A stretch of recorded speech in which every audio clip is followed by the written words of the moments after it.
ববি হাজ্জাজ ঢাকা 13 থেকে নির্বাচন করছেন এবং উনি জনাব তারেক রহমানের একজন অত্যন্ত আস্থাভাজন ব্যক্তি। এই এলাকাকে ঠিক করতে হলে জননেতা ববি হাজ্জাজের মতো নেতৃত্ব দরকার। ওনার দরকার ছিল না উনি ইংল্যান্ডে থাকতে পারতেন, উনি বাংলাদেশে এই গুলশান বনানীর মতো আরামদায়ক জায়গায় থাকতে পারতেন, কিন্তু উনি জনতার জন্য সংগ্রাম করেছেন। অনেকেই প্রশ্ন করছেন যে ঢাকা 13-তে কেন ববি হাজ্জাজ? প্রতিষ্ঠাতা চেয়ারম্যান এনডিএম এর জননেতা ববি হাজ্জাজ উনি ঢাকা 13-তে নির্বাচন করছেন। আপনারা ঢাকা 13-র কথা আমি একটু বলবো যে মোহাম্মদপুর এলাকায় আপনারা দেখেছেন সবসময় একটা কিশোর গ্যাং থেকে শুরু করে সন্ত্রাসবাদ, বিভিন্ন সমস্যা, এই যে জাহাঙ্গীর কবির নানকের মতো সন্ত্রাসীরা এইসব এলাকার এমপি ছিল, এই এলাকা নিয়ে কেউ কোনো চিন্তা করেন নাই। এবার আপনারা দেখবেন একজন শিক্ষিত, একজন পরিমার্জিত, একজন অক্সফোর্ড গ্র্যাজুয়েটকে, যিনি নিজের বৃত্ত বৈভব, নিজের কমফোর্টেবল জীবন ছেড়ে যিনি দেশের মানুষের জন্য গত 15 বছর সংগ্রাম করেছেন। শেখ হাসিনার সাথে 24 সালে 18 সালে যখন আমাদেরকে বলা হয়েছিল যে শেখ হাসিনার সাথে আপোষ করে সংসদে যেতে, উনি সেই সুযোগগুলো নেন নাই।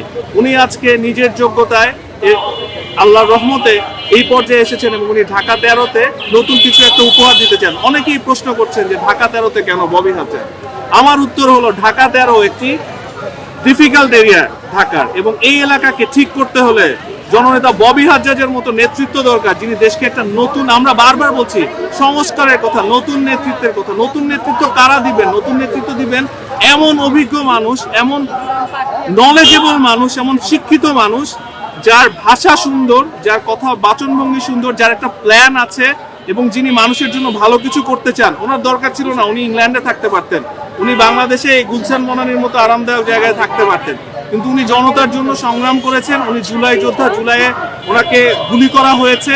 উনি ছাত্রদের সাথে নিয়ে রাজনীতিবিদ হিসাবে না, শিক্ষক হিসাবে এগিয়ে গিয়েছেন। সেই জননেতা ববি হাজ্জাজ ঢাকা 13 থেকে নির্বাচন করছেন এবং উনি জনাব তারেক রহমানের একজন অত্যন্ত আস্থাভাজন ব্যক্তি। সেটাই প্রমাণ করে যে জননেতা ববি হাজ্জাজ বিএনপির ভারপ্রাপ্ত চেয়ারম্যান তারেক রহমানের হাতকে শক্তিশালী করছেন, এবং এই ধরনের নেতারা যখন ইনশাআল্লাহ 2026 সালে আমাদের নতুন গণতন্ত্র পুনঃপ্রতিষ্ঠা করবেন, তারপরে আমরা ইনশাআল্লাহ দেখবো যে দেশে কি পরিবর্তন হয় এবং আমরা একটা ভালো দিকে আগানোর প্রত্যাশা করছি।